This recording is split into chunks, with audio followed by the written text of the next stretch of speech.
just like from Ofka Belgrade and my first Champions League game, it was less than a year. So I was playing, in Bernabeu against the Galacticos, except David Beckham. You were playing for... I was playing for Lokomotiv Moscow. I was a young player, like 21, and I was a sub. I went in like on 55 minutes. And in that moment, I was like, okay, I belong here. This is the stage. This is where I want to be. So in my mind, we were losing 2-0. And in my mind, I said, okay, now I will dribble everybody. Every time I get a ball, I will try to go to, Makelele. I dribble everybody. And I did it. I dribbled 2 players, and then they took the ball from me. I see Fernando Hierro, and I see I will destroy him. I just need a chance.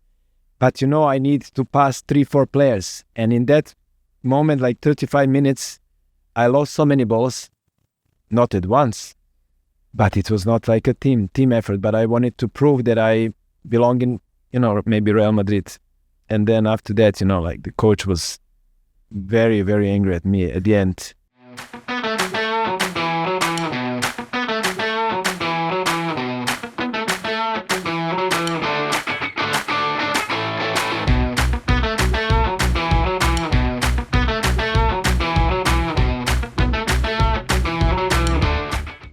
Today's guest is Nemanja Vucicevic, a former professional soccer player and now luxury real estate investor. With his international experience, which includes playing and living in over 10 countries, and now on the path to realize his American dream right here in Miami, he's definitely someone worth listening to. And I leave you with a quote: "Good life is the enemy of the best." We think, would you get a chance to meet all those famous players if you're not here? Depends. I don't think so, because I can see that a lot of people, like Miami is exotic for everybody, and everybody loves to be here. And you can hear that a lot of players coming here just for like fun and then go home, or they're buying properties just to have it here. So you can hear what is going on, and like a lot of people like coming here. So I don't think I can meet them in Cologne in Germany. That's it. Yeah, that's true. That's why Miami is so great, because it's really, I have a lot of famous players that were here. They come here. He's Ronaldinho, one of the most famous players. He's walking on South Beach. He goes out. He's taking pictures with people, and that's fine. Yes. He can't do that anywhere in the world. No. He's extremely popular and famous. Even the people that are not famous globally, like him, they're in Miami, and they enjoy themselves because they don't get recognized. Yes, exactly. One of our friends had Luca Antonini and Thiago Silva like 6-7 years ago when they were playing for Milan, or maybe after that. No one knows. No, nobody knows who. Nobody. It's just crazy. But if you go to Italy, or if you, anywhere in the world, people are gonna recognize them. So that's why a lot of players like to be here. I mean, that's what I think also, especially Latin players, because they speak Spanish and it's kind of a big Spanish community. Yes, and it's beautiful. Miami is beautiful. Who left the biggest impression on you, or those famous stars? That I met, or the ones that I play with? Let's say that you met recently. I met Nani, but it was like very short. He had to go, but so I didn't have time to speak with him. But like I met through Pezza, I met Agüero, and he's like a nice guy. He had this problem with his heart, unfortunately, and his career was amazing. Everybody loves him. The things that he did, and I was expecting more, but he played like very easy, and we were talking a little bit. So look, I didn't met so many players until now, but is it different when when you're playing against famous players? Is it different is there any different when you're playing it right now? You see them differently? No, like when you're a player and reach a certain point of your career, and then you want to compete. You see the other players, and you think you can be in that there. Like you can be in that position. So we're all in one, like one circle. So some of them have more luck, some of them don't have. So we are there. We know the skills, and like you just compete. So everybody like normal, friendly. You're like in the same environment. It's not like he's a like a famous movie star and I'm like that. No, so it's like a universal language that we speak. And that's uniqueness. And you're at the field. We always think, oh my God, it's Messi right there. I mean, you know when you're playing against Messi that's he's there. But I guess at the field, he's just one of the players. One of the players, yes, but Messi is. You still, yes. Yesterday at Tagliafico or whoever, he took this jersey off, he scored a goal, and there's Messi tattoo. I'm like, that's something unusual. I never expected something like that. Yeah, this is passion. This is passion. I mean, like he's one of a kind. He's one of a kind. Toni Kroos, he said like Cristiano Ronaldo, he's a goat of Real Madrid, but Messi is a goat of football. But there are some players there stand up from the bunch of the others. But normally, like when I was playing in Germany or Champions League in Moscow, I was playing with like crazy, like Zinedine Zidane, Figo. They were playing, like they're there, and I can see them. He's not so faster than me. Maybe I'm faster. You're there, you can feel him, but eventually, they're, greatness. But when you're there, you think you have a chance. Maybe, there is a difference where you play, actually. Yeah, I can imagine being playing against, especially as a defender or attacker is different, but you're playing in attacking midfield. I was playing as like a attacker number 10. So you were in Zidane's position, so I guess, but you have to go against him directly. I would have loved that I would play with him, My goal was always, and I was always, since I was starting playing pro and have this possibility and a chance to be on that level, I always wanted to play on that level, with these players, because I just see myself there. And unfortunately, I came to some level that everybody said, wow, you had like a great career. Okay, but I knew that if some circumstances were different and I had a little bit more luck, I would have made it and be much bigger teams. And I think it will be easier for me to play because I understood the game differently. But if you play on some level, it's not easy. Yeah, you play Champions League, so you get to see the best players. Yes, you play against the best players, and when you're on the pitch, you compete, and it's not like, oh my God, I play again. You just play, and you think you have a chance. And I remember my first game. This was funny. I was in Novka Belgrade. This is like going back. So I got a chance to play Novka Belgrade in Serbia, and I made it. And after, just like from Novka Belgrade and my first Champions League game, it was less than a year. So I was playing, in Bernabeu against the Galacticos, except David Beckham. You were playing for? I was playing for Lokomotiv Moscow. I was a young player, like 21, and I was a sub. I went in like on 55 minutes. And in that moment, I was like, okay, I belong here. This is the stage. This is where I want to be. So in my mind, we were losing 2-0. And in my mind, I said, okay, now I will dribble everybody. Every time I get a ball, I will try to go to, Makelele. I dribble everybody. And I did it. I dribbled 2 players, and then they took the ball from me. I see Fernando Hierro, and I see I will destroy him. I just need a chance. But, I need to pass 3-4 players. And in that moment, like 35 minutes, I lost so many balls, not at once, but it was not like a team effort. But I wanted to prove that I belong in, maybe Real Madrid. And then after that, like the coach was very, very angry at me. At the end, I was young, it's okay. Well, that's understandable. You want to show what you can do, especially. I can imagine. Just can you walk me through that feeling where you're coming out of Santiago Bernabeu with a full stadium? No, this is funny. Like I told, but now we're like talking.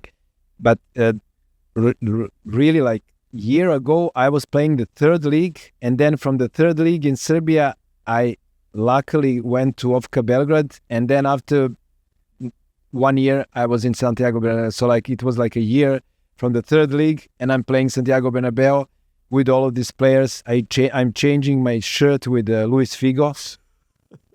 The Russian players, like, they're very shy, they're humble, they're shy. So after the game, everybody leaves. We lost the game, and everybody just left the pitch. And I was there, and I shake with everybody. I kissed everybody. Hey man, like, wow, good game, like, and everybody said, hey, hi. And I took, hey, Figo, hey, give me your jersey. I catch. And I go to the locker room, and the coach like, Nemanja, I told you. And I'm entering with the Luis Figo jersey, and I put it here, like, that's so relaxed.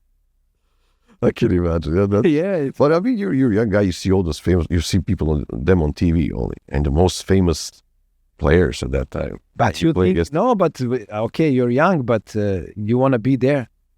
Okay, I'm young, but I respect them, but I'm thinking in my mind, oh my God, I supposed to be here. What should I do to be here? So this was my mentality. I was always, I don't know, so confident. I don't know from where comes this confidence, but like I was like that always. So yes. But it changed after the game. Did something change, or you're still hungry like that? You still wanted to do it on your own? Yes, of course. So in that moment, the problem for me, I was in that time I was very okay. This was 2000, so I was like young for that period, to go to, let's say, Russia in a big club like Lokomotiv Moscow, playing Champions League.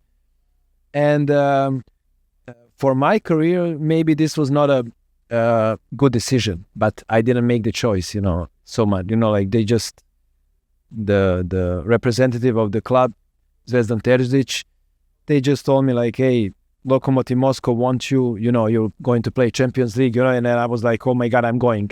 But Russia, for me, for my mentality, maybe I needed something more West, like to be in some club to work with me. So they were very, direct and cold. This is like professionalism, like they don't care. We lost the game. I didn't play good. I lost some balls, and he was just like, I didn't do that. And, I was, it was not easy for me. I was trying, but, I was talented. I needed, to go to some club, to go like this. And I went to Lokomotiv Moscow, and then, down, and then again up. But still, the road is never only up. So it has to go up and down. It's up and down. Listen. For some people, it is like this. They work hard, but it's like this. And for some people, they also work hard, but it's like this. So for me, it was like that. Unfortunately, like, let's say Branislav Ivanovic or Nemanja Vidic or, all these players, they went also to Russia, but they were like defenders, and they were like very, modest, and they do everything what the coach said, and they were like playing their position. So like they were working hard, and they going the right steps. For me, this was not the right choice to go there. So that's it, and I accept that. I will always have this, not regret, but, like, I knew that I could have done more, but on the other hand, I'm grateful, We can always do more. You always want to do more. You're always regretting probably I'm everything. here now. So, I'm here now. I will do more. So Lokomotiv, I can imagine just a kid going to Russia, playing, just training. You're leaving your hometown. You're that young, and then you have to like play in Champions League. It just is so much. How do you? You're a kid. You moved by yourself over there? Yes. So how do you adapt with the new city, to new players, new culture? How that works? Fast forward, like backwards. I was raised in Zemun, and then playing football in Banjica, in Rad. You remember. So it's not close. And like my father, he was driving me. And then after like 2 years, I was like 10, 11. And he said, okay, this is the bus, and then you go there. And then from that bus, you go this bus. And then my best friend and me, we were just like going with a bus. Did like two little kids, 7:15 in the morning. And I just wake up like 11 o'clock. Hey, you have training? Okay. Poof. And I go there.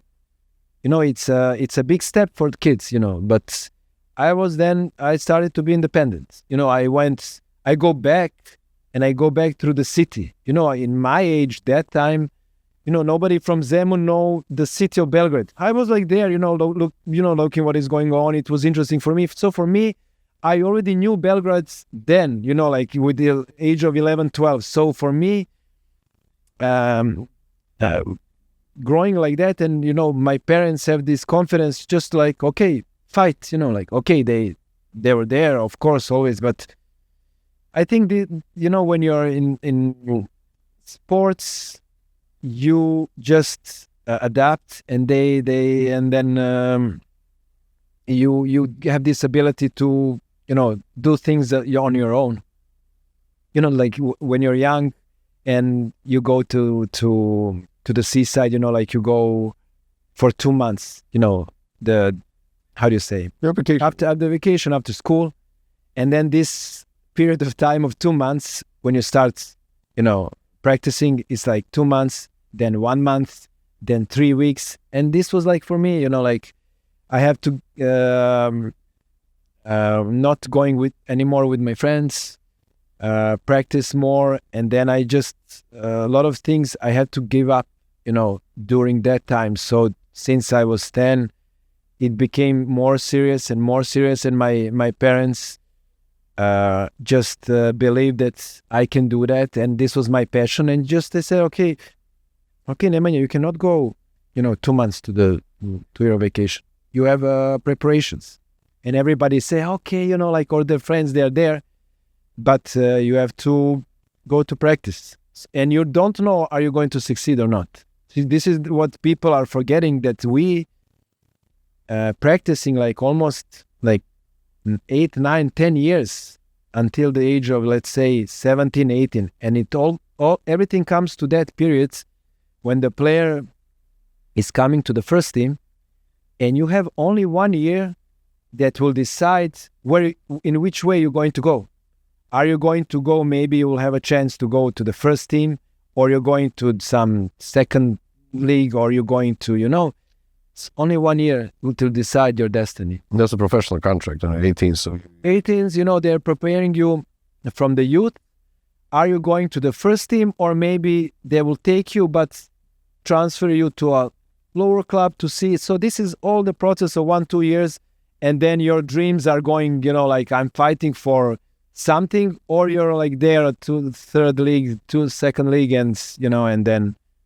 So you guess that you get the work ethic and since you're a kid. So after that, it was like, that's why it's easier. You're trying to say that when you move to other clubs and you're 20, I still can't imagine you're a kid. 20 years old, you're in a different country.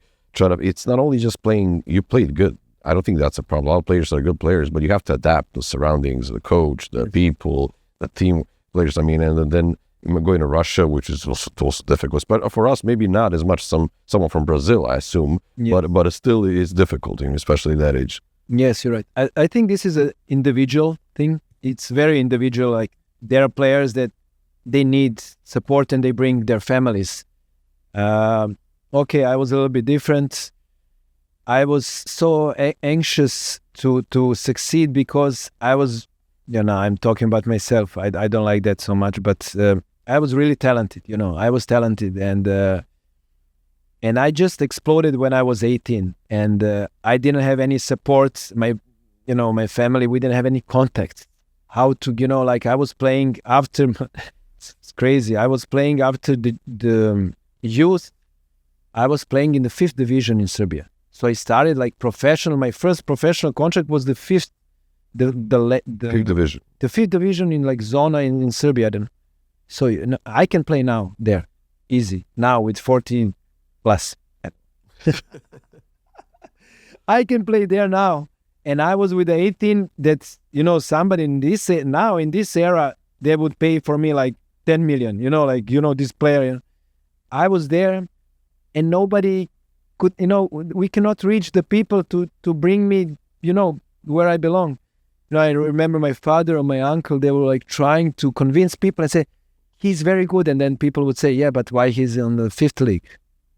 So if somebody now telling me, Enema, go watch this kid. I said, he's good. He's amazing. Where he's playing? He's like in the 5th league. And I remember so my path to go, I was so ready, I was ready when I was 18, 19. And then finally I got a chance in Ofka Belgrade. This is a crazy story. How did I get there? You want me to tell him? Yeah, of course. I was in Grafičar, the 3rd league. So 1 year in 5th league, 1 year in Grafičar, 3rd league. And then I was 19 and I was so, seeing like the time passing by, and I see all these players that you mentioned and I say, oh my God, I just want to play on a, great grass, big stadiums. I had this confidence. I wanted that.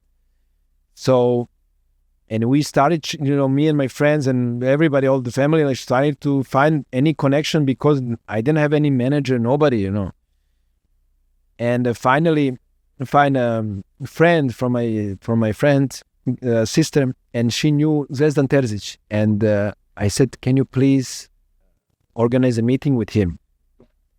And she did it, and I went there. And in that time, my haircut was very, specific, crazy. Thank God it's not there anymore. It was cool for that time, maybe. For that, I was always like having my vision of things, my haircut, the way I dressed. I was a little bit different. So I went to Ofka Belgrade. She introduced me and she said, this is my cousin something. And Terzic said, okay.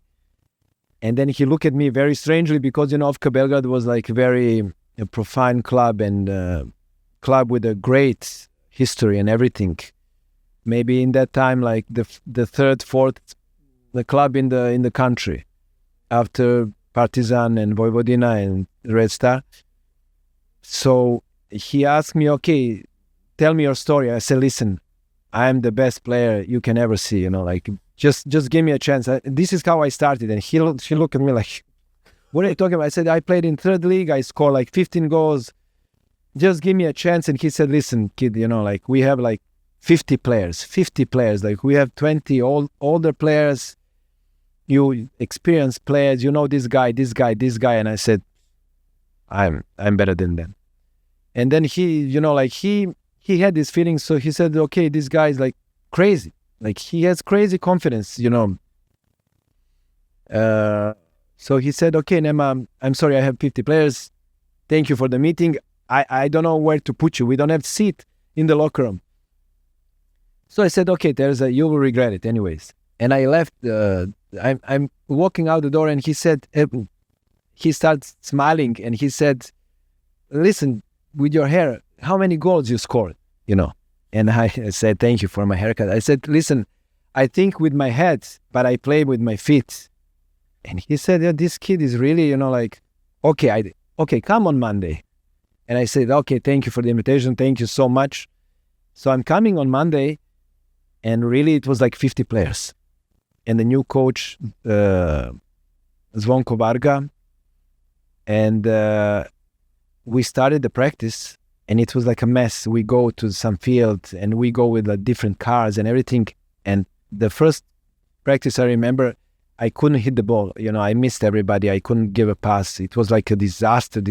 Were you nervous or just things were not working out? Maybe I was a little bit nervous, but I'm never nervous on the football field, but definitely something was off. So I was probably nervous. I don't know. So the second training practice in the afternoon, I said, please, Nema, focus. And I did this practice good. It was okay. And then the next day, we play the game, young players against older players. But we had like 50 players, so it was like 11-11, and the other 25 were like there. And lucky enough, I was there, So this was the first game that we played, and I was there. So I said, okay, let's just take it slow. And I just play simple passes, which I don't like so much in that moment. Anyways, I was passing, and I did good. And after 20 minutes, I said to myself, listen, now I feel more confident, I should just, play my game. And I started, take the ball and I wanted to pass and I don't pass, I dribble this guy, and then I dribble, and and everything comes to and then I score goal. And then we won 1-0. And from that moment on, it just started to build up, and my confidence was there, and I play amazing 7 days, and everybody recognized, and they said, Nema, you should be on this team. So before the preparations, the somebody from the club, he put the list and he said these 32 players are going to the preparations, and the 32 players, 32 names, and I wasn't there. And they said, Nemanja, Zvezdan, he's calling you. And I'm going to his office, very nervous. I was like, why am I not on the list? So I go there is a coach, there is Zvezdan Terzic, and he said, Nema, listen, we will put you in another club, but you will come back, after 6 months. And then I hit the table. I don't understand what happened, but I just, I hit the table, and then I said, why am I not on the list? I'm the best player here. And the coach just jumped and he said, you see, the kid is a fighter. We need him. He's like confident, blah, blah, blah.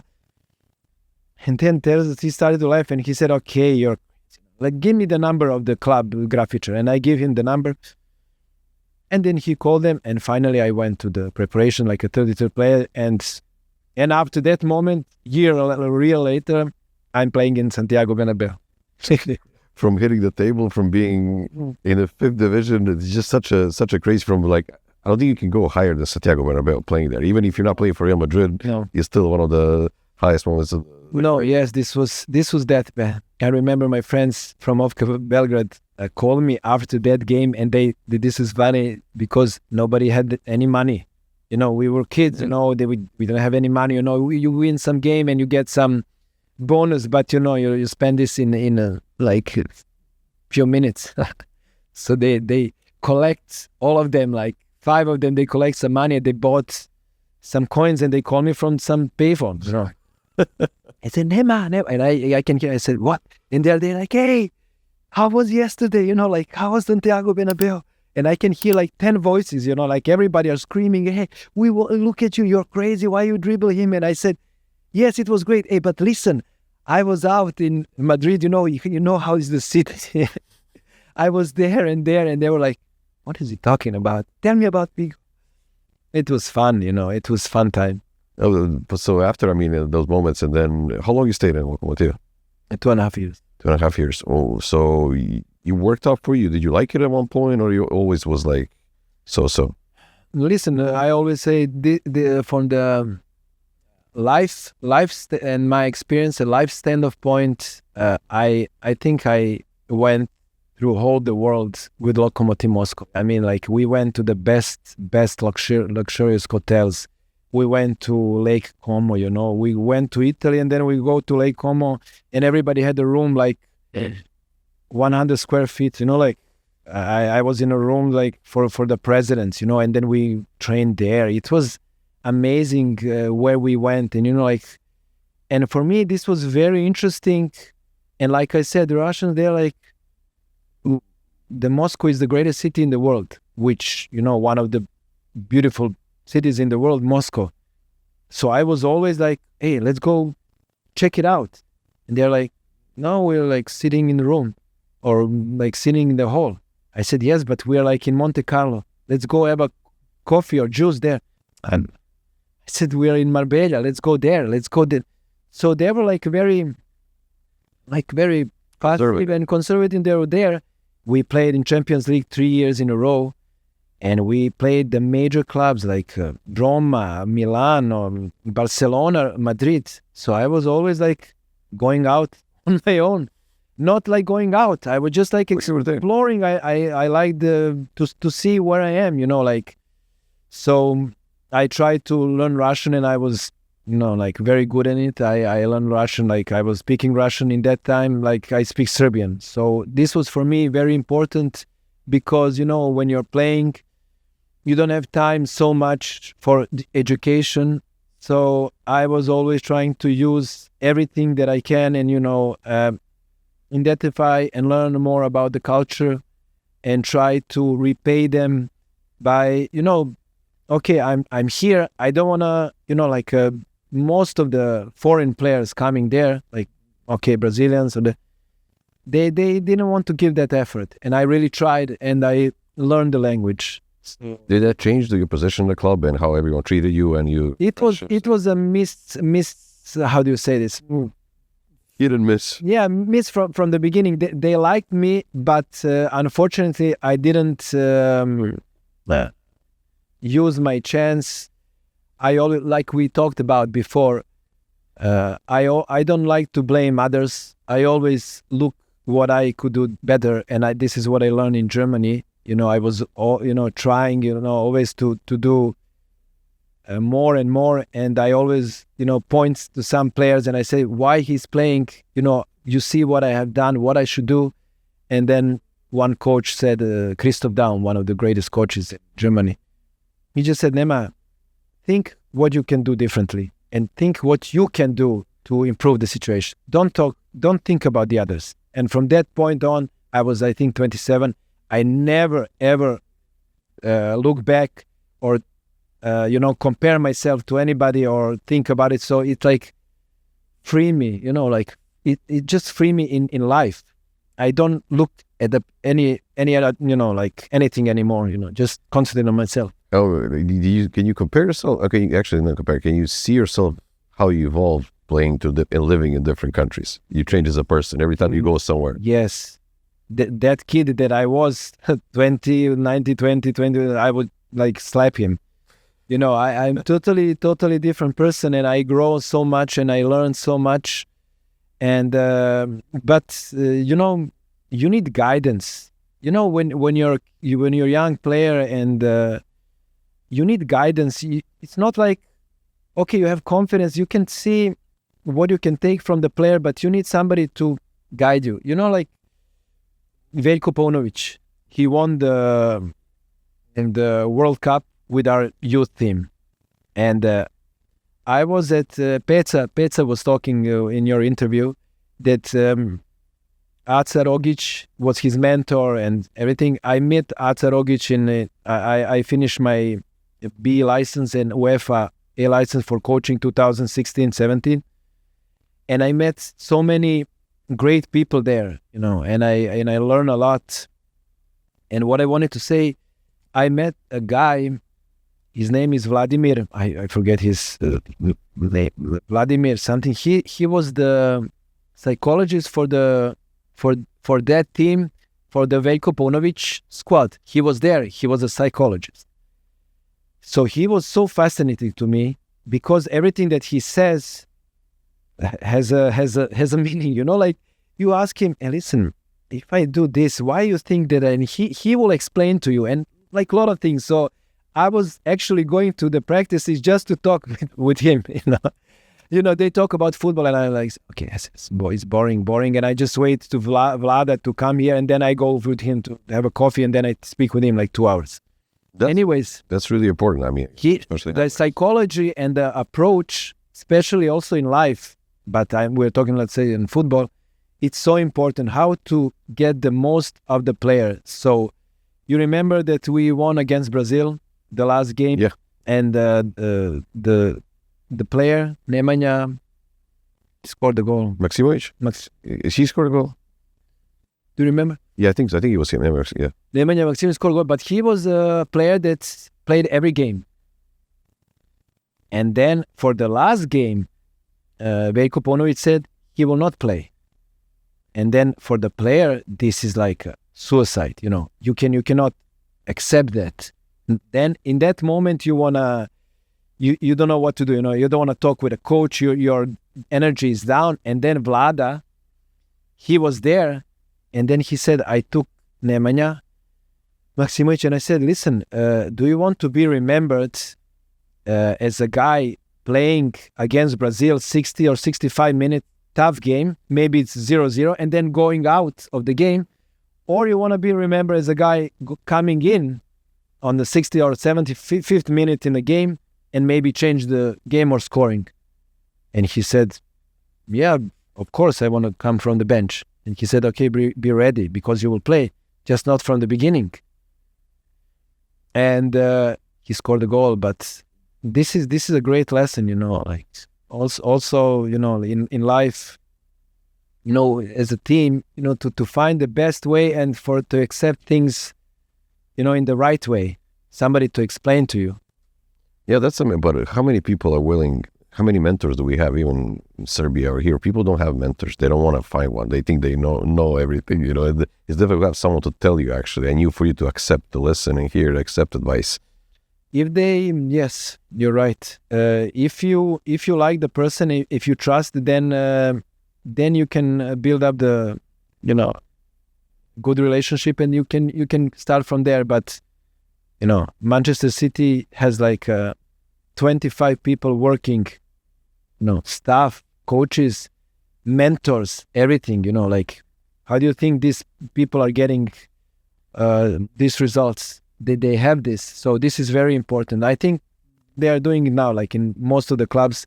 It's very important. Right. Today I watched the Spain, Germany, and then Aca Stanic, commentator, said Germany has more people on the staff on the bench than players, and they have like 14 players on the bench. So that's I guess that's what you're talking about. Unfortunately, they lost final before final, but yeah, unfortunately they lost. But this is normal, like you need nowadays, you need this, you need, if you want to go different level. And this is the problem with Serbia now. Let's say the last 2 years since, like Dragan Stojkovic came, we had like a lift off with his charisma, with everything, with his name and everything that he done, everything that he did. And he really changed something at the beginning. But then since the Europe Cup, we went down the last, let's say, 2 years. And I think this is what happened, because you need to upgrade. He came, but, I don't want to talk about it, but he brought like some of his friends. They were legends 30 years ago, but they're like 60 now. And they're drinking coffee, and you cannot train Vlahovic, who is like a Ferrari, with a guy who is, he used to coaches. They are like monsters. You cannot come to Serbia. Okay, we have Dragan Stojkovic, but we need like 10 people, very educated, young people, analytics, everything. We don't have that. And the players are intelligent. It was fun, for a year, but then they come and then they cannot learn anything. Tadic was with Ten Hag in Ajax. These coaches now in Manchester United. They all had like very serious coaches, and then they come to Serbia, and it's like, okay, I let go. You see that. I remember last time I saw there was Radomir Antić. That was where he was there. I remember everyone saying that because he was such a famous coach and he showed up. I even watched all the players are in awe that he's there. So you have to respect him. I remember him watching some Serbian TV, some channel. I forget which one. He was going as a national team's coach. He was going through schools and teaching kids like classrooms. I remember him videos all over. So he's going and teaching kids about fair play. And I remember watching him. Why is he doesn't have to do this. But he went through school, and the kids are like 7, 8, 9, and he's telling them, and you can see how he's talking. You can see that he's been on top of Barcelona, Madrid. So I guess you need that kind of coach. And even coaches right now, they're like, Germany coach like 36, right? Yes, he's a phenomenon. They gave him. He was 29, 28 when he got a job, and he made such a huge impact. Like, he's amazing. He will be. But he surely has a charisma. He's something in the system and the assistants and the whole team. It's not only him. So that's why. Yeah, but it's not only, this is what is the difference between, I think, the world and unfortunately Serbian style, that everybody in the world, they have a name, and then they are surrounded with people they maybe know better than them. They're experts. They need experts, and then you come as a coach, with a charisma and psychology. It's not easy to deal with 30 players. So you need your time to, I will speak with this player like this. I will speak with this player like this. I will speak with this player. I will speak with a team like this. You need time for that, psychologically, to approach them. But for the other things, you need monsters around you, to coach them, to, do the practices. You have to be a figure. But if you have your friends doing that, then the players will not have the respect. Yeah, and this is the Serbian style. They want to be, in Serbia, he wants to be a boss, and all around, like, to make a safe environment for him. So, okay, what we that's we got the result. This is the result, and we will be disappointed, and So we are disappointed. I was just like I was waiting, let's say 24 years for us. It's not even like, okay, we played good or we didn't play good. It's just that after so long, you expect it. I even said, we're watching the game, so we let's concede 5 goals, but let's play. I want to have that excitement. We're watching 90 minutes. We're all ready to jump from the chair every single second, and there's nothing happening. And that's what bothers me. Any team I'm watching, even France or whatever, I'm watching France, Netherlands, worst game ever. Yes. I'm like, I don't like that. Just give me discipline and emotion. Yeah, exactly. Yeah. That's not the point. It's too much ideas. Even if you get the result at that kind of, even Greece, they won 1-0 like 2004. It was good for them, but was that a great thing to watch for them? Maybe because they won. But everyone else, I don't think they enjoyed it at all. Yes, exactly. So that's the coaching style. I mean, what's the best coach you ever got coached? If you can, or name first 3, or if you don't want to feel bad, whatever. Yes, I feel bad. Listen, every coach you can learn from every coach. You can see through every coach. Is he a good coach or not? Not everybody is a good coach. No. So, I had a great coach with Zvonko Varga in Ofka Belgrade. He gave me a chance. I was young, but he gave me a chance, and it was very important. It could go either way. He gave me a chance, and my career just went up, and then I go from there. Unfortunately, in Germany, I didn't have so much luck with the coaches. And then I don't know, like Christoph Daum, we had like a strange relationship. He's a very specific guy, but I think one of the best coaches that I had, like Eli Goodman from Israel, he was very specific. We talked a lot. I was 29 already, and I was brought to play in Europe League, and we won the championship with the Hapoel Tel Aviv, and it was like amazing experience, and also a cup. We had a great relationship, and he liked to play like Pepe Guardiola style. We like, I touched the ball a million times. This is what I love, and I like the way we play football. So yes, I would say he was one of the best coaches that I had, and also Ranko Popovic, my coach from Japan, that we always argue because he wanted me to come from the bench because I was already like 33, 4, and then change the game. And I always wanted to play. So we were like always, collapsing, So, but, let's not talk about coaching.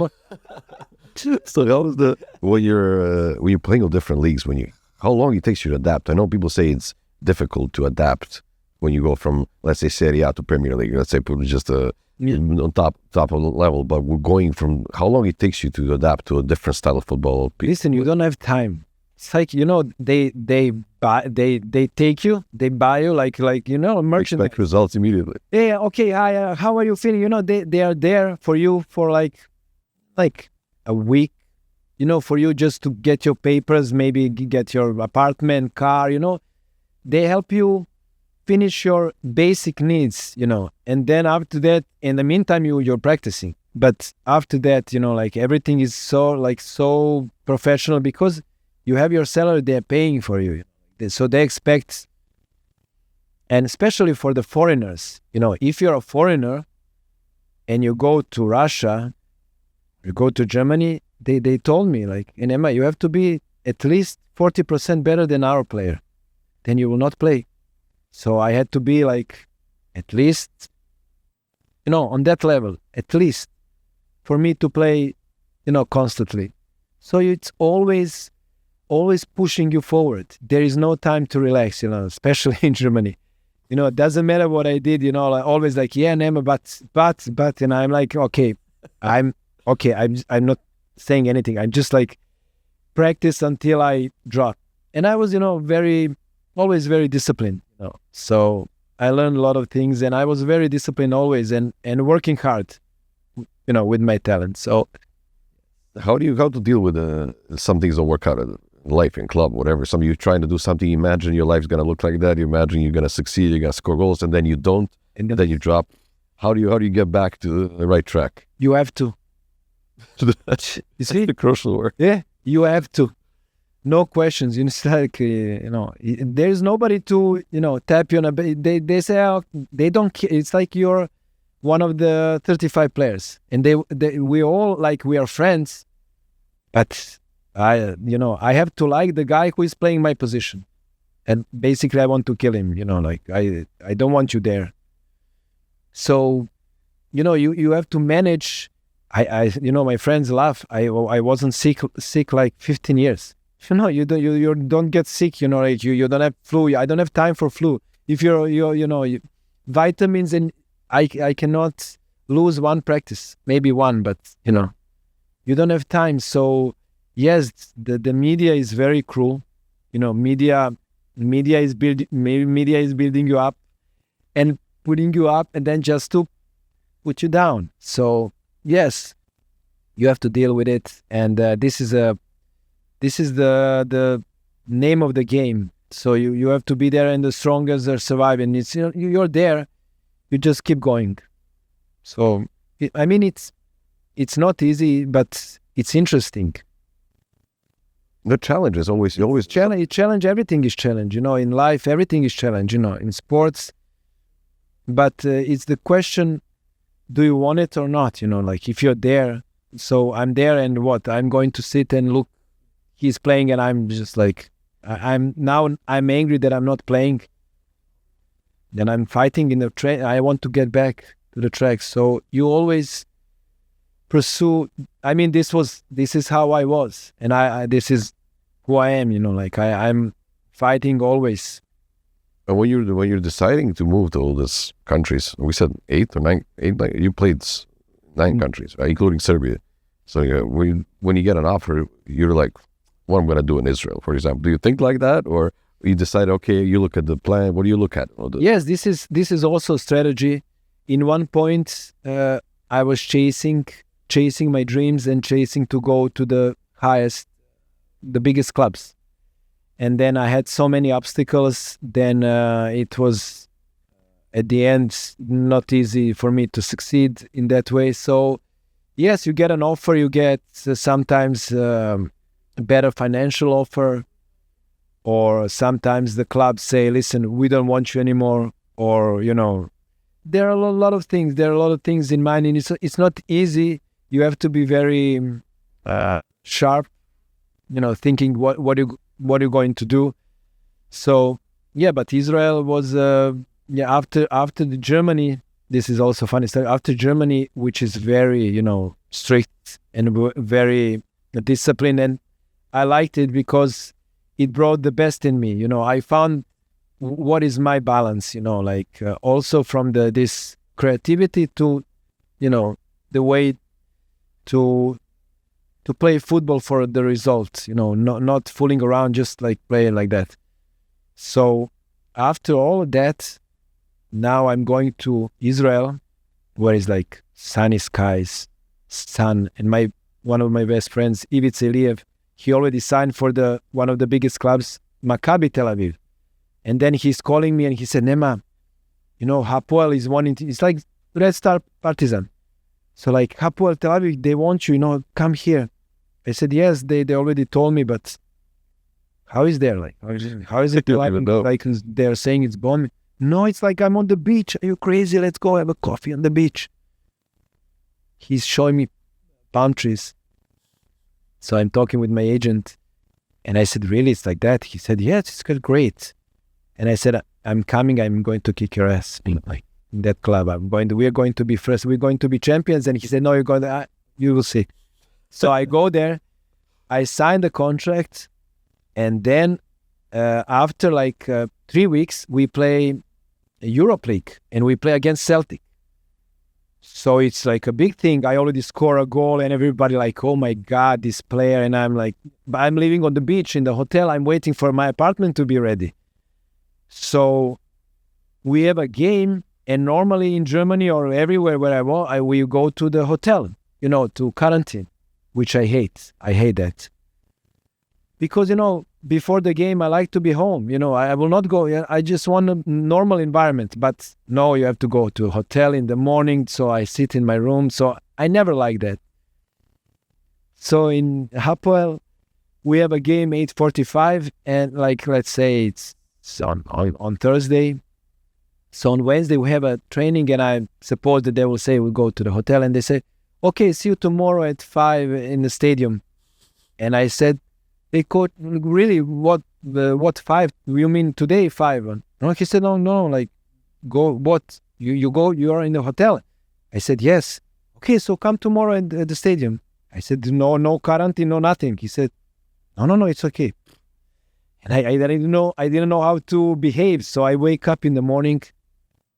I have a game against Celtic. It's like a huge deal, Europe League. I'm so, I cannot wait. So I don't know what to do. I go to the beach, not on the sun. I go to the bar. I drink coffee, and I look at the ocean. I look at the sea. I said, I never prepared like that.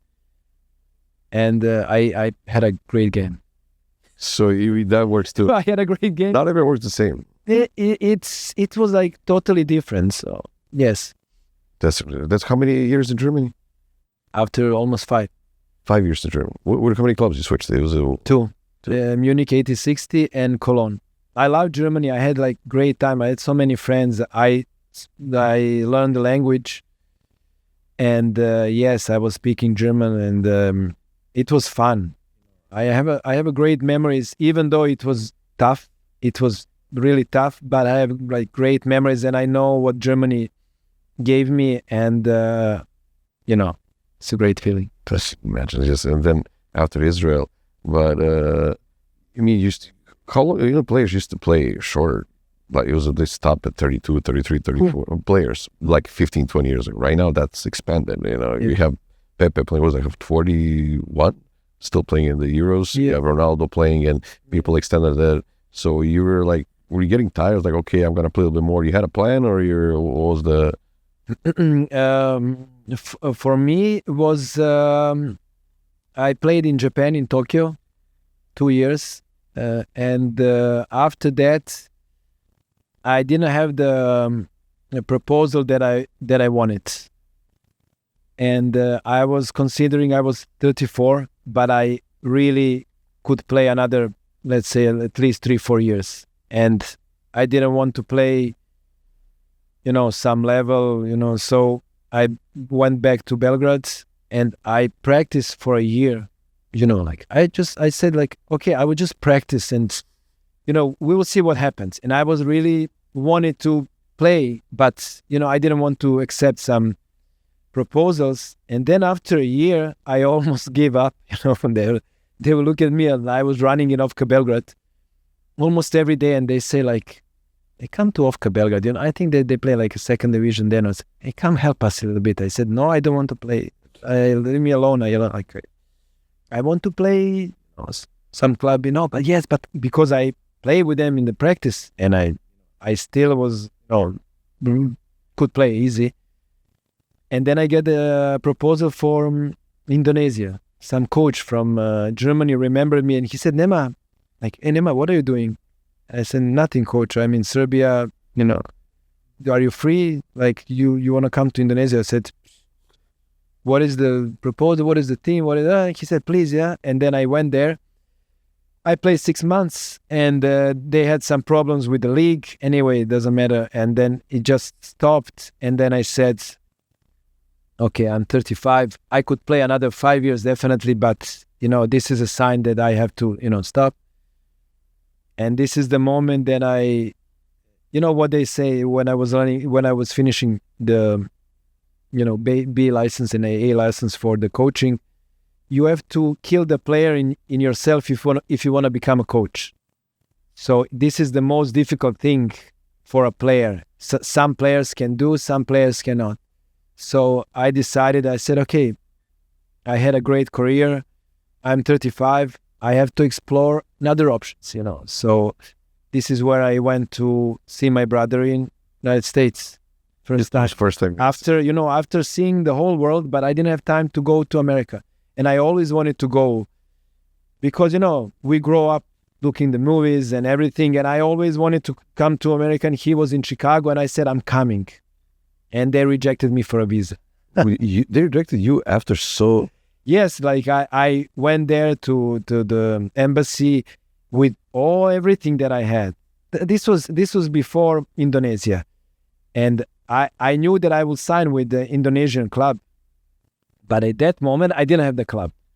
So they told me, show them your proof of funds, show them this, show them your apartments. And I brought here you go. And they say, where are you playing right now? And I said, and currently I'm waiting for a club. Yes, but do you have a club now? Like I said, no. So they didn't give me... Doesn't make any sense. Yeah, so I said, but listen, I want to just... Okay, goodbye. So the most people would say, I will never do that. I said, okay, when can I come again? And they said okay, after 6-8 months. So luckily, and I just signed for Indonesian club and I had a contract for a year. And after 3 months, we had a little break. So I went back again. It was almost 5-6 months. And I go back and then I apply again and they gave me a visa. And then, 2015, I went to Chicago and I just, I didn't see my brother Nicola for a long time. We were very close. And then when I saw when I see this city and this energy, I said I never experienced something like that. So this was a sign for me. I said, listen, maybe I want to move to America. I just stopped my career and I just came to Belgrade and I said, okay, I finished my career and I'm set to enjoy, to be there. But I felt then that this would be my path. That's great. We talked about how people, after you're playing so long, a lot of players, you can see some players are still in shape even when they're 50, 55, and you have players who are out of shape as soon as they finish careers 6 months later. But honest, you say I'm in shape or not? In shape, for sure. You can see players who are they just stop and they're gone. They look yes. They hate football. They hate it. I talked with them and I said, tell me, why are you not working? He said, listen, I cannot run anymore. I said, okay, just play tennis. I don't know, do something. We're in sports all our lives. And he said, listen, I cannot see the gym. I cannot do this. I understand them because, you have to do things that you're not motivated for. So this is the name of the game in life, discipline. Do things that you, like Mike Tyson said, do things that you don't like to do, but do them with a smile. So, you wake up and you say, okay, I'm motivated today. Okay, great. But what about tomorrow? Tomorrow, you wake up and say, legs, but you have to do it. And this is what we had to do. All of the players, they don't miss practices. I didn't see players say, I would love to go back and practice. No, but we all miss the games. But, for the games, you have to be ready. So, yes. So that's... Definitely, I remember one of the players that I noticed, I remember 5-6 years ago, Nenad Milic, when he finished his career, I didn't recognize him on the bench. And I told my friend Alex, he's we watched this. He's like, no, that's not him. I was like, no, that's the guy. I'm he was the skinniest person on the... And then 2 months, I haven't followed him a lot. I've seen him a year or two later, so I barely recognize him. Yes. So, I don't understand. I haven't been in a professional football, so you know that. This is a life choices. So, but you see, let's say Thierry Henry, for example. We watch him here right now, Champions guy looks like he can still go and play Premier League. The flights, he can. He still. Yeah, he could. So that's the decision and discipline, and you have to show up. Discipline. This is a choice. This is a choice. It's not easy. Nothing is easy, but this is a choice. That's so. When how long before when you said I'm going to move to US? How long it took before you actually moved? So I went to Chicago one time. I've been there like for a month. And then I said, okay, let me see how is Chicago in the wintertime. So I went in, let's say, November. And strangely enough, it was not snowing. It was like 15 degrees. And they said, this is crazy. Like never, ever. Like it's always snowing and you're coming like, and I said, why are people complaining? This is a beautiful city. Yes. So like for these 3-4 weeks, it was like perfect weather. And this was like a big impact for me, especially because Chicago is a beautiful city. And I liked it and I liked this energy. And I just said, listen, I want to try to move here. So my good friend, very good friend, Nemanja Vucicevic, very successful businessman. You should also make an interview with him, but he's in Serbia now. And he made like a great career and also like a businessman. And he introduced me with the immigration lawyer, Ivan Tonilovic, and he really helped me. And he looked at my portfolio, like my career, and he said, listen, we can apply it for extraordinary ability for you, for my career. And I said, wow, okay, so I can get the green card. He said, 99% you can. So I applied for the whole family, and they approved me after 8 months. And then I was waiting the whole process another 2 years. So 2019, just before the COVID, we get the green card, and they said, okay, now you have to enter. So I said, okay, where do I start? Like, where do I go now? So in that moment, my brother moved to LA. I said, okay, let's go to LA, but LA is too expensive. Okay, let's go to San Diego. One of my great friends, Nemanja Vucicevic, he was there, great in real estate. And we know each other since Japan. We met in Tokyo. And then I went to San Diego, and we were there for a month. I went everywhere. It was like amazing. But for me, very quiet, a little bit boring. Like I would say like Slovenia is so beautiful, everything, but it's so, for me, from Belgrade and Moscow and all these cities, I needed something more. So I like San Diego, but it's not for us. I went to LA. LA was crazy. You know, my first espresso in that, how do you call that street? Venice Beach, Santa Monica? From Pretty Woman, you know, that short street. Anyways, we took like espresso. It was like $23. And I make photo. This was like 4 years ago. And I make photo and I posted on Instagram. All my friends say, what is it, like 2 espressos, 23? And I said, this is it. I have to see what is going on. You know? So then there was a delay because of the COVID. And then the next stop, I said, okay, let's try. And then my friend again, Nena, then he said, hey, come to Miami. I think this is the spot we should be. And then immediately when I landed, and then we came here near Sunny Isles, and I said, this is great, you know, like this is the place where I want to be, you know, this is the place where I want to be. And the prices at that moment was Were different than that. different than now. Luckily, with my amazing skills with real estate and my, you know, natural gift, because I was always investing, you know, like, you know, in my career, I didn't want to show off, and I didn't make so much money, you know. So I was thinking, you know, like, if I make some money, I will better buy some apartment than buy a car and then go in Belgrade and drive around for 3 weeks, and then I have to work again. So I always, you know, did that. So when I came here 2021, and I went to see my friends, and they were on the bay, and you know, this is like everything is new. And I said, oh my God, how much is this apartment? He said like $220. And I said, this is great price. It's like in Belgrade is much higher. He said, no, this is the prices here in Florida. And I said, yes. So immediately I sold something in Belgrade, and I bought immediately one apartment on a bay.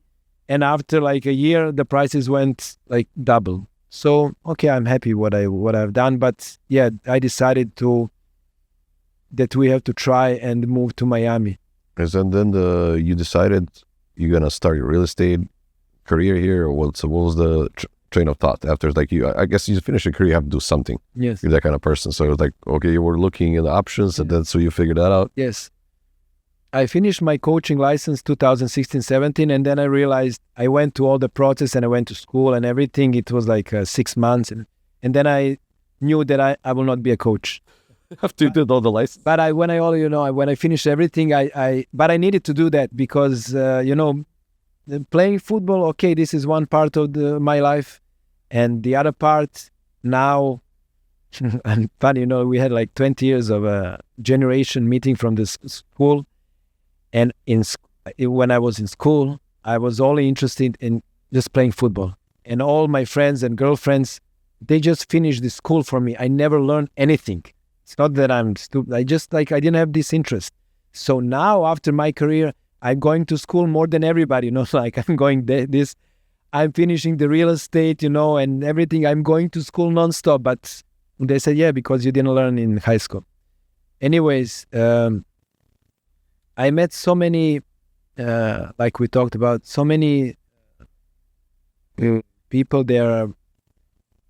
First of all, I would say like smart, not successful, but smart. And they gave me so much advice, especially Nenad. Nenad, he advised me a lot, and he helped me a lot with his family. And he said that, you have to position yourself. So position in America, what do you want to do?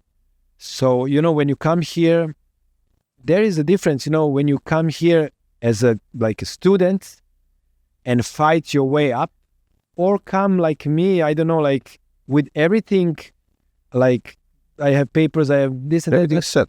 Everything's set, but what is better? What is better? To be young and hungry? I would prefer to be young and hungry than be set and start from this angle, actually. But anyways, I was like, took me a year to realize what I'm going to do. But, people recognize me, and very influential people said, Nema, listen, with your background and knowing languages and knowing so many people and have this fan base, you can be like, you like real estate. Maybe you should do that. I said, yeah, maybe, but you have to go to school and finish that and that. And I said, oh my God.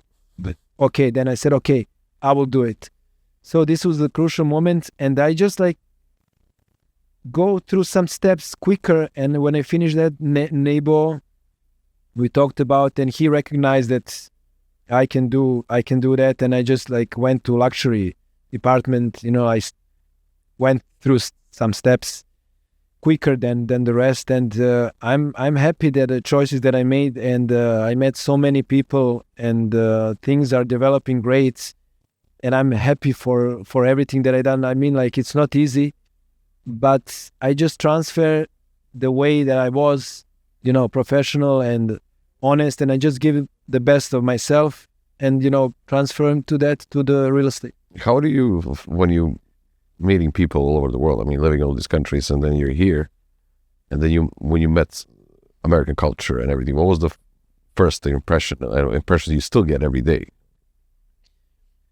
This is the best country if you want to achieve something, because like we talked about, it's like a highway, and if you slow down a little bit, they will just ran you over. So they're pushing you. Everybody wants to succeed. So you're here. It's not easy.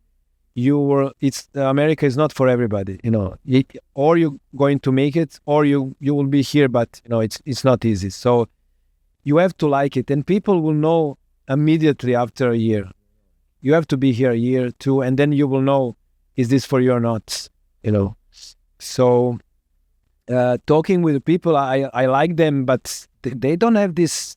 I've been everywhere in the world. I lived at least for a year in every country. I speak languages. For me, I like to listen, and I can hear a lot of good things. So I'm like a sponge. I want more information, and more. I'm ready to learn, and it goes in a great direction. Okay, let's say the career started. Then can you? I thought maybe this is interesting. Let's say you played in Russia, Germany, Israel. Is there anything that you noticed something changed on you? You got like some attributes, something that you're different, you picked up from Russia, from Germany, from Israel, something that you picked up and you're still carrying with you. And say, oh yeah, I learned that there, something that sticks with you. Now, first thing is the languages. I can, I didn't learn Hebrew as much, but I know some words. I know the culture. I know how the people are. I know basically how they are and how they behave.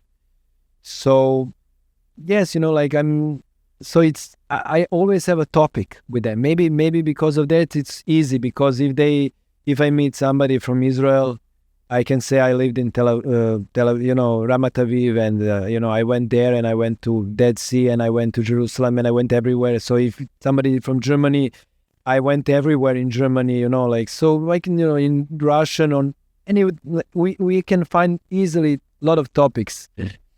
But mostly what I would love, and what is my actual goal in one moment, to approach players, okay, let's say football players, because I know them a lot, and eventually help them to set up themselves, because the career is not 30 years. It's like throughout the career to set up through their career, to know how to invest, how to buy, what to buy. So this is my main goal, because I see so many opportunities here in Miami, so many new developments. The city is growing, and it's like has so much potential, and you can feel that Miami is becoming one of the best, putting New York on the side, like everybody talking about Miami, everything is coming to Miami.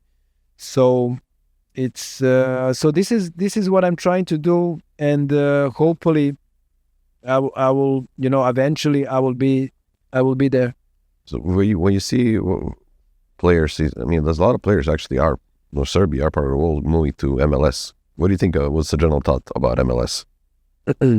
MLS, they are growing, but still I think they didn't achieve that young players, the quality players come to MLS.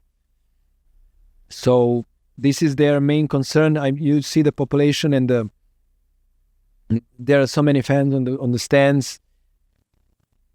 This is all good, but they need young players that they are in their prime to come to MLS. This is the main goal. So now, okay, they brought Messi. This is like a historical moment. This is not like great. This is like a historical moment for MLS.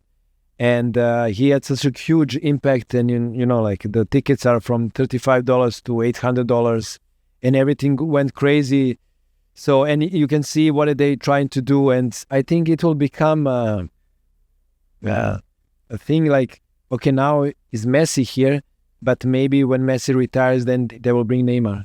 And then, they will try to do that, because that will bring people in the stadium. It's very interesting, but they need young players.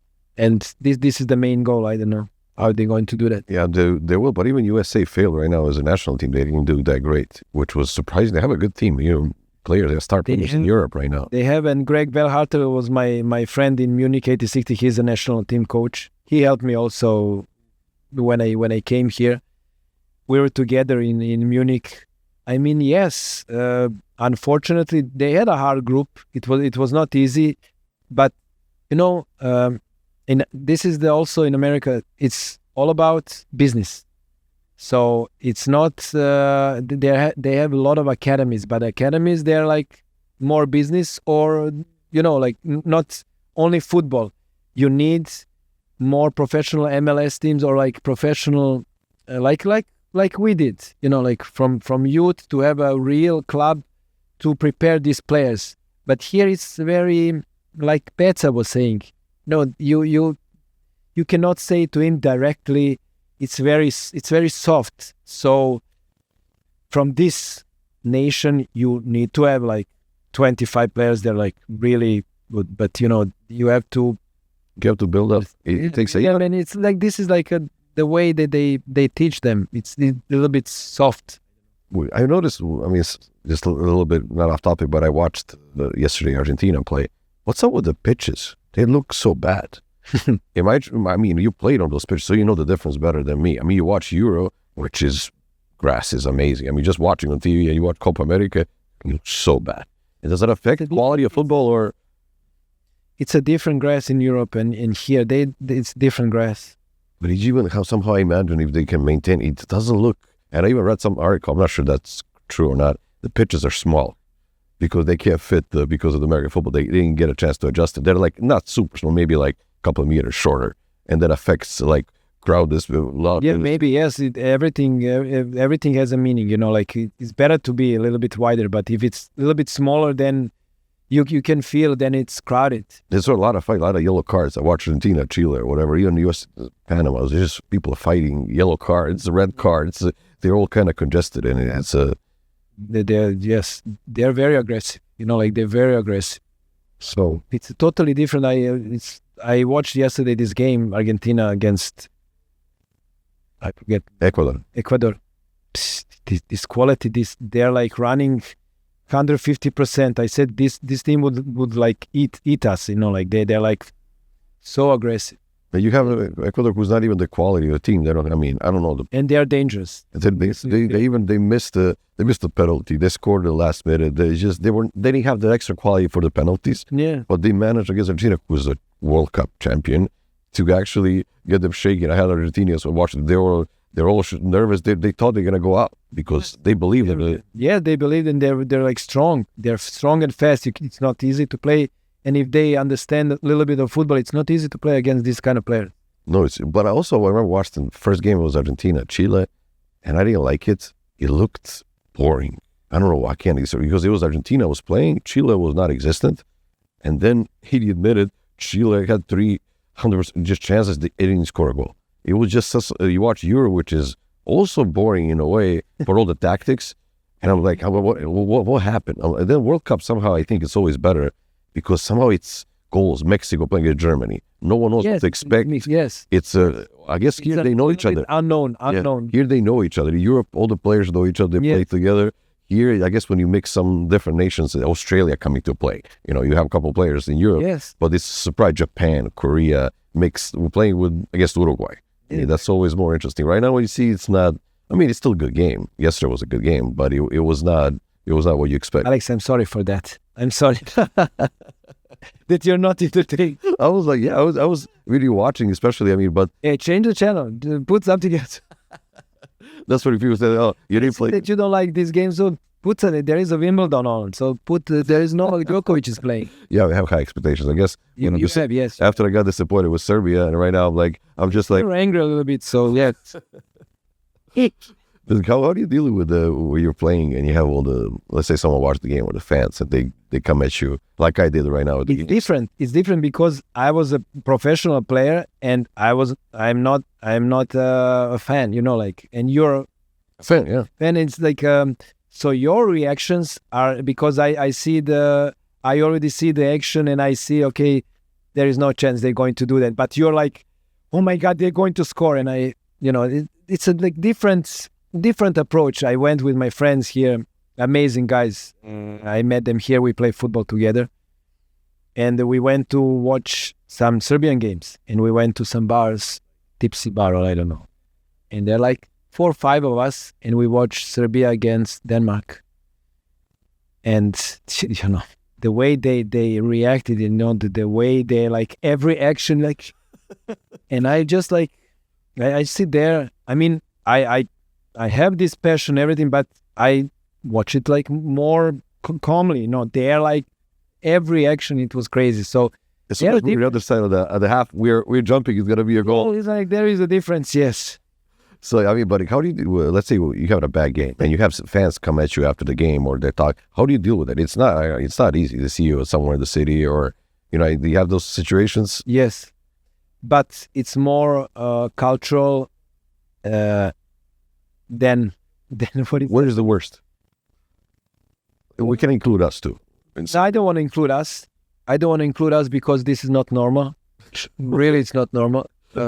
So we had like moments in, let's say, in Munich, where the fans we were like trying to get from the from the Bundesliga to from the second Bundesliga to the first to Bundesliga, and we like lost the crucial 2 games.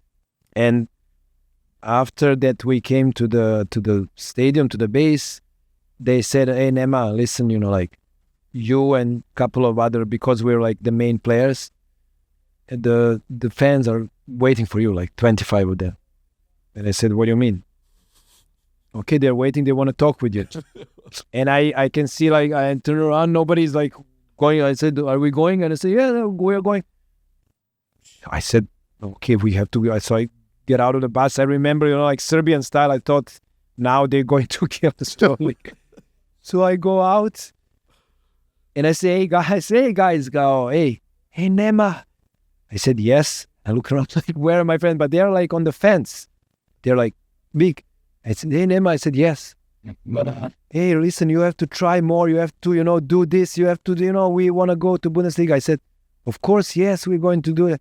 "Yeah, but you done." And I was like standing and I was like a little bit shouting and I tried to do more. I said, "Yes, we will do it." "Okay, come on." And they're like, come on. Tugged me and I, yeah, okay. That's us. We had this, in Anorthosis in Cyprus. We lost in qualification to the Europe League. We lost against one team and we didn't qualify. And there were fans that were waiting for us maybe to do something stupid. And we were like there and they said, "Don't go out. They're waiting for you." And we're like 35 of us, like we're sitting there like for 2 hours waiting for like, I don't know, probably.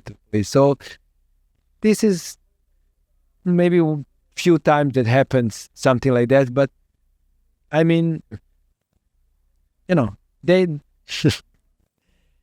they mostly, they just want to, they admire you, like they admire, they're like, they love the club.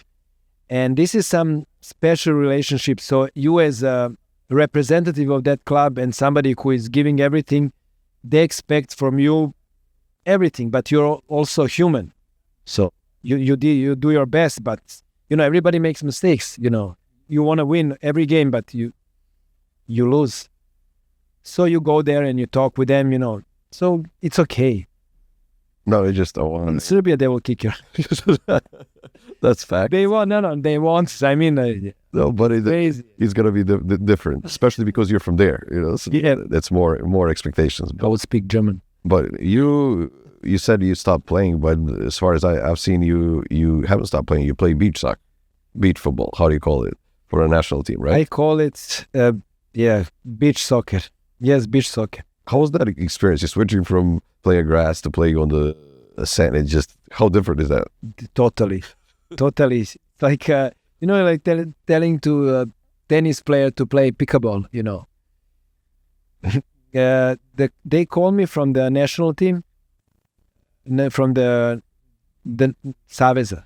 National, yeah. National Association. Thank you. I was good English.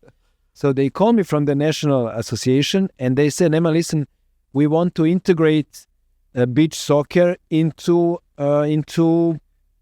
our structure, our program." So I just finished my career. I was like 35, 6, and I was still, like full in shape. And I said, "Okay, what do you have in mind?" And they say, "We want to, organize a team. We want to go to compete. We have in Ada Cigalnia, we had a field, we have everything. Are you in? It's important for us to have players because we don't have players, all the players, they're active or they're fat." You fit perfectly, like you look amazing. I'm joking. And then I said, "Okay, let's do it." And when I stepped into the field with, that players, this was crazy, because we never played beach soccer, and we just play on the sand. But this is totally different game. But you had a coach or someone who can instruct you? We had a coach that he didn't play beach soccer. So he didn't. No, it was like Serbian style. So we were like, okay, like we call it Montevideo. It was like a Montevideo, and we would just like made a group. there is a coach, and he was a coach for the mini football. Like, how do you call it? Like indoor. Yeah, 5-on-5. 5-on-5. But he was coaching us. Okay, let's do it. So we were like scanning some, like watching some games, how they do it. Like you need to stop the ball and then Is it possible there's no one in Serbia that knows? No, nobody. Of course, nobody. There's already someone. We had some trials. There were some players that they like for 2 weeks. There were some players that. Anyway, we made some structure, but basically there were like few of us. They were playing professional, and the rest of the amateurs. So, and then the first event that we made in Ara Ciganlija, it was with the best beach soccer team, the national teams. So we played against Spain, against Switzerland, and let's say against, I don't know. But they're like magicians, you know? So the first game that we played, we played against Switzerland, and I scored the first goal in history. This is this is the highlight of our game, because when you start from the center, they just bring the ball up and you shoot. Okay. So because I was, I can shoot. This is at least I can do on the sand. So he put the ball and I shoot and I scored the goal. And it was like 1-0, and it was the quickest goal and everybody like, oh yeah. And then we lost like 8-1.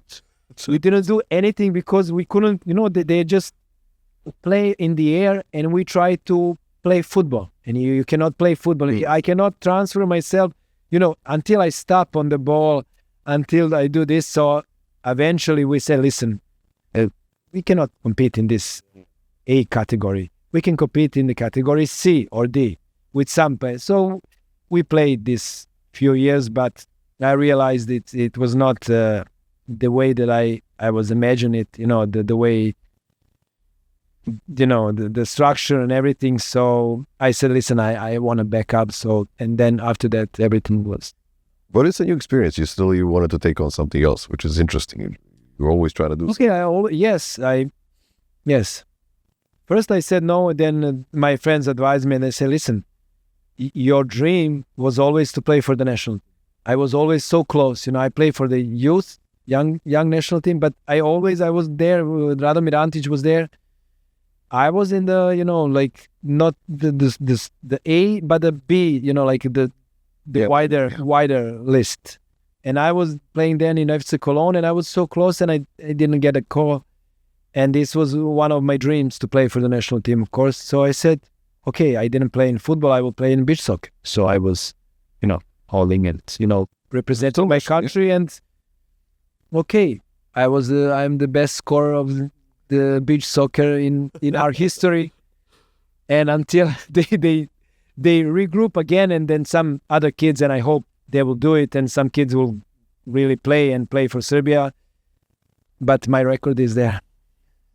No, that's great. I mean, it's a national team, whatever sport it is. It is a national team, and it's like, it's a different feeling. It's a different feeling because, we didn't play for any money. You don't have anything. I just wanted to help the national association, and you go there. We went to Greece, and we play like 12 o'clock in the afternoon. Like we have played a game with some guys, and they're just like doing this, circles and everything, and I just wanted. It was not easy, it was not easy, but we played and we won a lot of games, and we had some good games. Not playing beach soccer, playing football against beach soccer. So, yes, it was a fun experience. That's great. I mean, I'm not afraid to take a challenge. You can see. Yeah, that's great. Especially, I mean, I remember watching the Beckham documentary, and he said he was talking about when he decided to retire, like, I forgot right now, 34, he said, I felt beat up after every game. I felt tired, like he felt not good.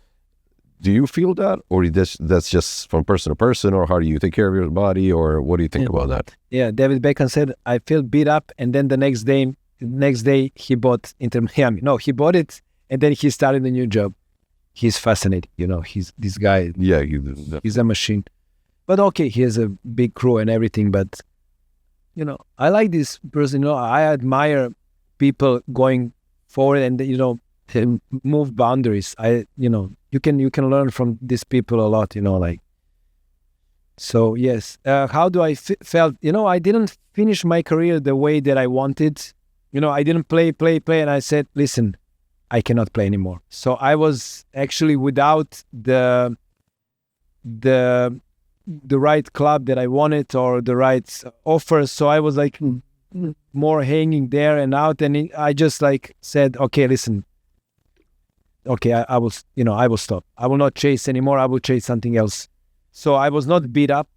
I was in shape. So it was good because I could then play beach soccer. I can play tennis. I could play, a little football, when I want. So I still, I'm okay. Keep yourself busy, get yourself motivated with new things. And like we said, Beckham, he became a successful person, a businessman. And so you never stop. And I think that's how even I feel about persons when there's a spirit, you see them, they're motivating. They're like always doing something. They're like, you see them like, oh my God, that's great. Hanging out with people who do that, you become like them. But if you surround yourself with those people, and you're lucky, and that somehow in the other career and throughout your career, you hang out with those successful people, because whatever clubs you play, there's the most successful football players. And then right now you're in business, so you're meeting best business players. So you're getting better. Not only players, you meet people, they're like very successful in the business. They want to be with you because in that moment you're on spotlight, like you're a famous player and they want to, introduce you. So meet with you. So yes, you're driven. When we finished the career and you were competing all your life and you had this adrenaline, we'll play again in front of 70,000 people. So you miss that. And then when it's gone, or you become fat, like you said, and then you just drink coffee and, telling about what was a war story. I was the best, who cares? How do you play? Or you just go in front. So, with the real estate, I feel this passion and I feel that I'm on the right way. And I can see so many pre-construction, amazing buildings and people that I meet and, the clients and everything. So I feel this passion again. And, I'm looking forward every day, doing and develop. Where do you see yourself in 5 years? This is what they asked me when I was in Serbia finishing my license. Where do you see yourself in 5 years? And everybody said, I wanted to be a coach. I want to do this. And Nema, where do you see yourself? I said, I see myself in America. This was 2017.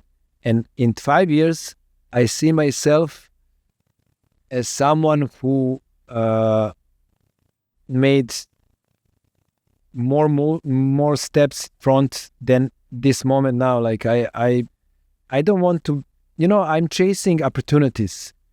And I want to create the opportunities. And with this, I think everything else will follow. So the way that I'm going in front, I'm just doing naturally and I'm fighting and I'm very disciplined. So I can just imagine what kind of experience I will have in 5 years and what will I meet, who will I meet, what will I do. So I don't have big goals, but I'm looking forward, just going straight forward. Yeah, excellent. Learning and getting better, and in the opportunity, you never know what's going to happen. You meet a certain person. I just want to be better every day. Better every day. Help people. The thing that I said, I want younger players to hear about me and say, yes, he's there, Nema. What do you think I should do? Because now is the moment in Miami, because Miami is developing in like 80 new buildings are. New skyscrapers until the 2030 are going to build in Brickell. If somebody position himself there now, then it's going to be crazy. So they can set up and they can do great things. So yes, this is one of the goals that I have. Okay, so before you wrap up, who's winning the Euro? Who's winning the Euro? Since Spain won against Germany, what is happening with Portugal and France? France won. I would say Spain. Yeah, it looks obvious, but it's never done. Or maybe France. I would not put these two national teams, England or I don't believe, but Spain or France. Favorite friends. And Copa America? Copa America. I didn't have time to watch all the games, and but we will see. I don't like to give that kind of prediction. Who are you supporting? You know who I'm supporting. The genius. The genius guy. The very serious player. Now we will see, there is like Brazil, but Brazil is not playing, but they're still dangerous. There is Colombia and you have Argentina, so, We'll see. It's going to be interesting. It's going to be right now. You like that. You're very passionate. So you pick. Don't put me. So Alex, who is going to win Copa America? I don't know. I remember when I was growing up, even right now, I think when Serbia stopped playing, I used to support Italy, and I still a lot. So, and then World Cup, it was Brazil always. So I guess maybe that's a general. So let's say Brazil. Even they're not playing that good, what I see, but I guess I'm not an expert. They have a great players. Always the flow they're playing. It was always amazing to watch. I know Argentina, I liked Batistuta, was my favorite player ever. He played for Fiorentina, my favorite team. I love the guy, but there was right now, even when I watched it at that time, I loved them more. They're more, I don't know, and maybe I was younger, so they look more amazing to me. Right now, when I see the players, but right now when I see Messi, okay, Messi is great. But all the other players, I look at them and I'm Nico Gonzalez, the guy that plays for Fiorentina. He plays, I like the guy, But all the players, I see them, but I'm not like amazed. You cannot have 10 Messis in one team. Yeah, this is not a team. You have to have, they have a perfect team. They do. They have like amazing players. That's what they won in the World Cup. That doesn't happen just out of nowhere. So what is your plan for today? After this? Let's go for a coffee. Let's go for a coffee. We're gonna go for coffee. I had tonight that we are meeting. My friend got engaged, so congratulations to him. So we're gonna go for dinner with him. So, but we'll have to catch up some other day for sure. But this was great. I mean, I really enjoyed it, and Thank you for inviting me. I want to say, and the way that we started, I was just like, are we starting? But this is the way just make it smooth because it's just too much. It was not smooth for me at the beginning, but I hope it gets more. I mean, you're getting yourself accommodated. You're not doing this every single day, all day. So you get it takes time for everything. So I want to say thanks to you guys for inviting me. Thank you for having me. And also to your audience. I hope they enjoyed it. Even though my English was not perfect. You'll get better. It's great. I think you're too harsh on yourself, but that's the German discipline we talked about. You're too harsh. Yes. But you're doing great, and he's gonna get just better and better every day. Yes. And I would like to say, if people are watching, that they can visit my 2 websites. Of course. Bestapartmentsmiami.com. This is the amazing website that my brother created. I'll put everything in the video description, so you gotta have it. Sure, yes, and about me. And the next one is top. I forget it now. You said you link. I'll put everything. I will put it. Top Realtor Florida, yes.com. So, anyways, thanks so much again. It was great. Thank you guys for watching.